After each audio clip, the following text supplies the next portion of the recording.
September 8th, 1900, started out as every other Saturday in Galveston, Texas, with families gathered on the beach, enjoying the cooling weather and the many activities the beach and surrounding areas provided. Little did they know that their lives would change forever. With very little warning, a Category 4 hurricane swept up the coast, slamming directly into Galveston. The only bridge to the mainland collapsed early, before the sun even went down, cutting off every possible escape, trapping the people of Galveston on the island. As the storm intensified, entire neighborhoods were ripped apart, with homes ripping from their foundations and debris hurled through the air like weapons. The rising surge shattered buildings in minutes and carried wreckage blocks inland, leaving nothing but destruction in its path. The scale of the wreckage was almost impossible to comprehend. As the storm surge rose more than 15 feet, entire blocks simply vanished beneath the churning waters. Houses broke apart and floated away, slamming into each other until nothing remained but splintered wood. Brick buildings collapsed under the pressure, streets were buried in debris, and whole families were swept into the Gulf in a matter of moments. When the winds finally died down the next morning, Galveston was unrecognizable. Nearly every struggle on the island had been damaged or destroyed, and entire neighborhoods had ceased to exist. More than 8,000 men, women, and children lost their lives, making it the deadliest natural disaster in American history. Survivors wandered through the ruins in shock, searching for loved ones and trying to understand the scale of what had happened. The wreckage stretched for miles, a silent reminder of how quickly the storm had erased an entire city. In the heart of this devastation stood Galveston's thriving Catholic community, whose churches, schools, and institutions would face unimaginable loss and remarkable moments of courage. The Diocese of Galveston covered a huge amount of Texas in 1900, except for two small regions belonging to San Antonio and Dallas.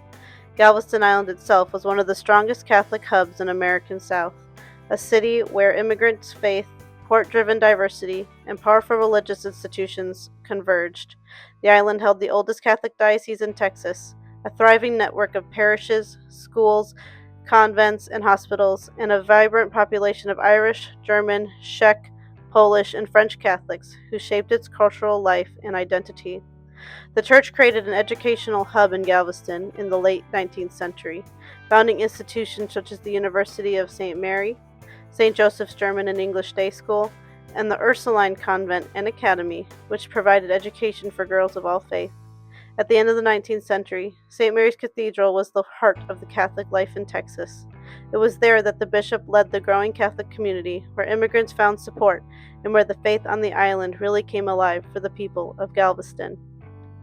The Sisters of Charity played a huge role in Galveston's daily life, especially through the St. Mary's Hospital, where they nursed the sick, comforted families, and became known for their steady compassion. After the destruction of the 1867 yellow fever epidemic, the sisters extended their mission to protect the children who had lost their parents and expanded their care to include an orphanage, giving stability, love, and safety to some of the island's most vulnerable kids. Little would they know that despite their best efforts, they would become one of the worst casualties of the 1900 storm. After the storm had subsided, it was clear that it had left Galveston's Catholic architecture in ruins. Churches like Sacred Heart and St. Patrick's, that had once anchored whole neighborhoods, schools, and rectories, had all been reduced to shattered towers and broken walls, buried under sand and debris.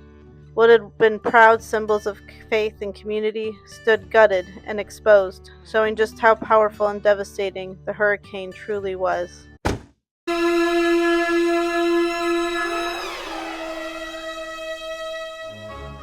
The story of the orphans is one of the most heartbreaking parts of the 1900 storm. As the water rose and the buildings broke apart, the Sisters of Charity fought with everything they had to keep the children safe.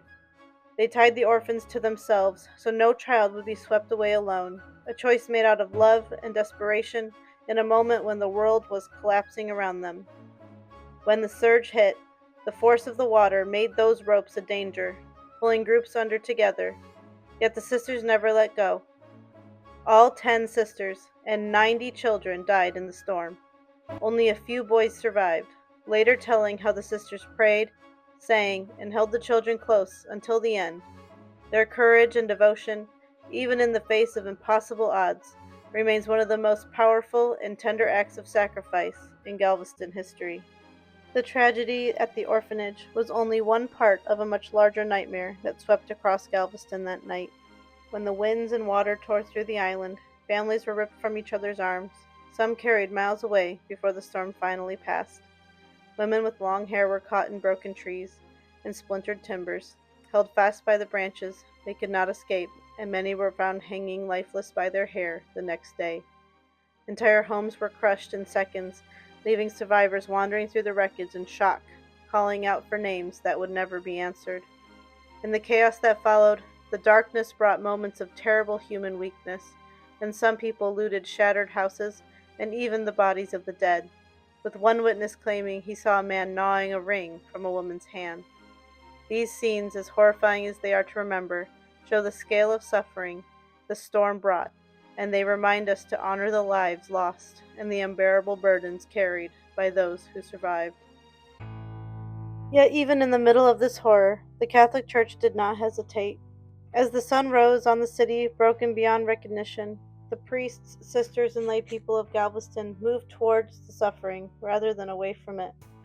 Local Catholics opened what little remained of their homes, turned schools into makeshift shelters, and began pulling survivors from the debris while the winds were still dying down. The Sisters of Charity, who survived the night, went straight to work, tending the injured, comforting the grieving, and helping gather the dead with steady kindness that held the community together. Their work became the foundation on which the entire relief effort grew. From the mainland, the Sisters of Charity in Houston were among the first to arrive, staffing the tent hospitals that rose on the beaches and filling them with trained hands and calm voices when fear threatened to overwhelm the survivors. Bishop Nicholas Gallagher, the bishop of the Diocese of Galveston during the 1900 storm, acted immediately. He sent priests, brothers, and volunteers toward the island with instructions that revealed both his courage and his realism. He told Father James Kerwin, the pastor of St. Mary's Cathedral, to prepare the priests for death, because they were to remain on the island as long as the people needed them. Father Kerwin and the bishop worked side by side, distributing food, directing rescue work, and offering the sacraments wherever people were found. The large Catholic institutions of Galveston also became centers of care. Educational buildings and academy halls were transformed into hospitals. The Dominican convent at Sacred Heart became a haven for refugees who had nowhere else to go. Help poured in from beyond the island as well. The Diocese of San Antonio sent clergy, supplies, and financial aid without hesitation. The Diocese of New Orleans organized major collections and transported large quantities of food, clothing, and medicine to the coast. Even dioceses throughout the Northeast responded, sending donations and volunteers across the country because the suffering of Galveston moved Catholics everywhere. The Church's response was immediate, sacrificial, and deeply rooted in the belief that no tragedy should be faced alone. In the middle of an unimaginable loss, the Church became a steady presence of mercy, courage, and hope. In the years that followed the storm, the Catholic community became one of the driving forces behind Galveston's recovery. Though their churches, schools, and hospitals had been shattered, the people refused to let the center of Catholic life in Texas fade into memory. Under Bishop Gallagher's leadership, the diocese began the long work of rebuilding, starting first with the places that had sheltered the community in its darkest hour. St. Mary's Cathedral reopened within months, even though it had suffered heavy damages, because the people needed a spiritual home as much as they needed shelter and food. They would complete the restoration in 1904, and then would have to restore the dome in 1915, following another hurricane, giving us the cathedral we see today. The Sisters of Charity, despite losing so many of their own, returned almost immediately to rebuild the hospital and reestablish care for the sick and injured.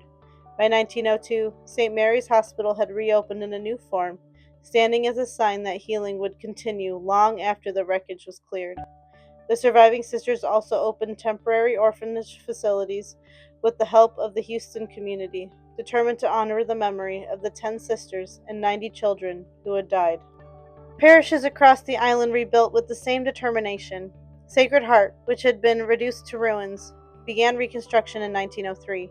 The new structure, completed in 1904, rose stronger and more resilient than before. Built of reinforced concrete to withstand future storms, its dome as well was damaged in the 1915 hurricane, as was replaced, giving us the church that stands today. St. Patrick's Parish had been hit hard by the hurricane, with its roof torn away, windows shattered, and large portions of the church and school left in ruins beneath piles of debris. Despite this devastation, the parish began repairs almost immediately, determined to restore the sense of stability for the families who depended on it. By reopening both the church and the school, St. Patrick's became a vital anchor in the community, offering routine, hope, and spiritual comfort as Galveston slowly rebuilt its shattered neighborhoods. The Ursuline Academy, deeply damaged but not demolished, resumed classes and continued educating girls from across the region. In the years that followed, Catholic relief went far beyond repairing buildings. The church cared for widows, orphans, and dispatched families, and its clergy and sisters worked tirelessly to restore spiritual and daily life across the island. By the mid-1900s, Galveston's churches, schools, and hospitals stood rebuilt as powerful signs of Catholic resilience. In the end, the courage and compassion of the Catholic community became one of the defining stories of the storm's aftermath, showing that even after unimaginable loss, faith, hope, and charity could rise again. I hope you have enjoyed this presentation of the place that I call home. Have a happy Thanksgiving.